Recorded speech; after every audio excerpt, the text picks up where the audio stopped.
বিসমিল্লাহির রহমানির রহিম। আসসালামু আলাইকুম। ইসমল কিচেনে আপনাদের প্রত্যেককে স্বাগত জানাচ্ছি। অত্যন্ত সুস্বাদু একটি পিঠা রেসিপি করে দেখাবো আজকে। একদম সহজ একটি পিঠা রেসিপি, যে কেউ বানিয়ে নিতে পারবেন ভিডিওটি দেখলে। আর একেবারে অল্প উপকরণ লাগছে, খেতে অনেক বেশি মজার হয়।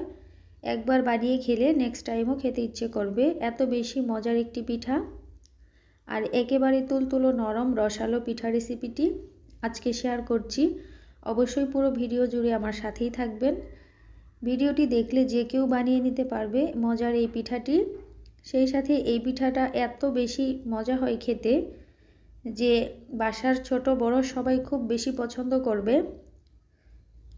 এর জন্য পুরো ভিডিওটি দেখবেন, সেই সাথে আমার চ্যানেলটি সাবস্ক্রাইব করে দেবেন। এছাড়াও আমার চ্যানেলে আরও বিভিন্ন ধরনের রান্নার ভিডিও আছে, সেগুলোও দেখে আসার অনুরোধ রইল। আর কোনো ভিডিও ভালো লাগলে অবশ্যই আপনার ফ্রেন্ডস এবং ফ্যামিলির সাথে শেয়ার করে দেবেন। এই মজার পিঠাটি তৈরি করতে একদম কম উপকরণ লাগছে, শুধুমাত্র সুজি দিয়েই আমি এই মজার পিঠা রেসিপিটি আজকে তৈরি করে দেখাবো আপনাদেরকে। একেবারেই সহজ একটি ভিডিও, আমি খুব সহজভাবে দেখানোর চেষ্টা করব। তো চলুন তাহলে আমরা এই পিঠাটি তৈরি করে নিই। প্রথমত পিঠা বানানোর জন্য আমি এখানে প্রায় 1 কাপের মতো সুজি নিয়েছি। সুজিটা আমি একটু তেলে ভেজে নিচ্ছি, চাইলে আপনারা ঘি দিয়েও ভেজে নিতে পারেন। এরপর সুজিটা ভালো করে একটু ভেজে নিতে হবে, যাতে করে সুজির যে একটা কাঁচা গন্ধ সেটা যেন চলে যায়। তো বেশ কিছুক্ষণ ভাজার পর দেখুন কালারটা কিন্তু চেঞ্জ হয়ে এসেছে। এ পর্যায়ে আমি দিয়ে দেব, এখানে আমি প্রায় 500 ml দুধ নিয়েছি। এবারে দুধটা দিয়ে দিলাম। অবশ্যই কিন্তু ফ্রিজে থাকলে অনেকক্ষণ আগেই বের করে রাখবেন। তো তারপর এই দুধটা দিয়ে খুব ভালো করে জাল করে নিতে হবে। খুব সুন্দর একটা ডো তৈরি করে নেব আর কি। তো চাইলে পানি দিয়েও করতে পারেন, তবে দুধ দিয়ে করলে খেতে ভালো লাগে। কিছুটা লবণ অ্যাড করে দিলাম পরিমাণ মতো। তো এরপর খুব ভালোভাবে নেড়ে চেড়ে এটাকে একটি ডো তৈরি করে নেব। একদম সফট একটি ডো তৈরি করতে হবে। অনবরত নেড়ে নিতে হবে, নাড়া বন্ধ করা যাবে না, তাহলে পাতিলে লেগে যেতে পারে। দেখতেই পাচ্ছেন আমি কিন্তু অনবরত নাড়ছি। আর নাড়তে নাড়তে এক পর্যায়ে কিন্তু এটা ঘন হয়ে আসতে শুরু করেছে, আগের থেকে অনেকটাই ঘন হয়ে এসেছে। সফট একটি ডো তৈরি করে নেব। আর এই ডোটি তৈরি করতে কিন্তু কয়েকটা দিক খেয়াল রাখতে হবে। যেমন এই ডোটি তৈরি করার জন্য যে দুধটা ব্যবহার করবেন সেই দুধটা প্রায় ঘন্টাখানেক আগে ফ্রিজ থেকে বের করে রাখবেন, আর সরাসরি দুধটা অ্যাড করে দেবেন। আর অনবরত নাড়তে থাকতে হবে, আর চুলার আঁচটা মিডিয়ামে রাখবেন, তাহলেই অনেক সুন্দর একটি সফট ডো তৈরি হয়ে যাবে। আর দেখতেই পাচ্ছেন এখানে ডোটা কতটা সুন্দর সফট হয়েছে।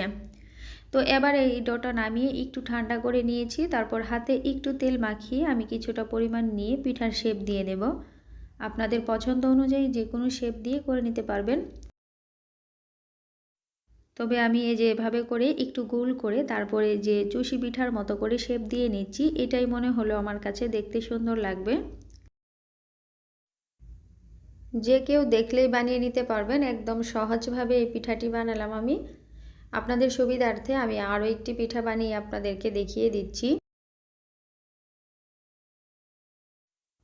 এই পিঠা বানানো যেমন সহজ আর যতটা কম সময় লাগে, খেতে কিন্তু ভীষণ মজা। একবার হলেও বাসায় ট্রাই করে দেখবেন, অনেক মজার একটি পিঠা এটি। তো দেখলেনই তো আমি কতটা সহজভাবে পিঠাগুলো বানিয়ে নিয়েছি। দেখে নিশ্চয়ই বুঝতেই পারছেন আমি কিভাবে পিঠাগুলো বানিয়ে নিয়েছি। আর এখানে আমার সবগুলো পিঠাই বানিয়ে নেওয়া হয়ে গিয়েছে। আর দেখুন সবগুলো পিঠাই আমি প্রায় একই সাইজের করে বানিয়ে নিয়েছি। তো দেখতেই পাচ্ছেন মাশাআল্লাহ পিঠাগুলো অনেক বেশি দেখতে সুন্দর হয়েছে। এখন এই পিঠাগুলো আমি তেলে ভেজে নিব। পিঠাগুলো ভাজার সময় চুলার আঁচটা মিডিয়াম টু লোতে থাকবে, হাই হিটে ভাজবেন না, তাহলে পুড়ে যায়, কালারটা নষ্ট হয়ে যাবে। অল্প আঁচে পিঠাগুলো খুব সুন্দরভাবে এপাশ ওপাশ করে ভেজে নিচ্ছি। আর দেখতেই পাচ্ছেন পিঠাগুলো কিন্তু একেবারে নরম, একেবারে আলতো হাতে নেড়ে চেড়ে ভেজে নিতে হবে। পিঠাগুলো প্রায় ভাজা হয়ে এসেছে, সুন্দর একটা কালার চলে এলে আমি পিঠাগুলো তুলে নিচ্ছি। আর সবগুলো পিঠাই আমি একই প্রসেসে ভেজে নেব। আমার প্রথম ব্যাচের পিঠাগুলো সব ভাজা হয়ে গিয়েছে, দ্বিতীয় ব্যাচে আমি আরও কিছু পিঠা দিয়ে দিচ্ছি। দিয়ে সবগুলো পিঠা আমি ভেজে তেল ঝরিয়ে তুলে নিচ্ছি।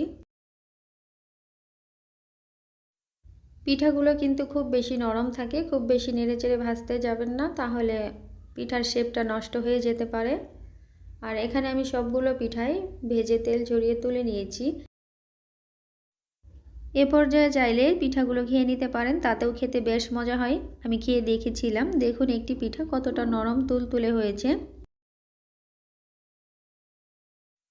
পিঠা ভেজানোর জন্য আমি একটি শিরা তৈরি করে নিব। এর জন্য আমি 1 কাপ পানি হাঁড়িতে দিয়েছি। এখন দিয়ে দিচ্ছি হাফ কাপ চিনি। এরপর 3-4টির মতো এলাচ দিয়ে দেব। এলাচটা অবশ্যই মুখ ফাটিয়ে দিতে হবে, এতে করে এলাচের সুঘ্রাণটা এই শিরার ভিতরে ঢুকে যাবে। এবারে ভালো করে নেড়ে বলক আসা পর্যন্ত অপেক্ষা করব। 1 চা চামচ ঘি দিয়ে দিলাম, এতে করে পিঠাটা খেতে আরও বেশি মজার হবে। আর শিরার ভিতরে দিয়ে খুব সুন্দরভাবে নেড়ে মিশিয়ে নিলাম।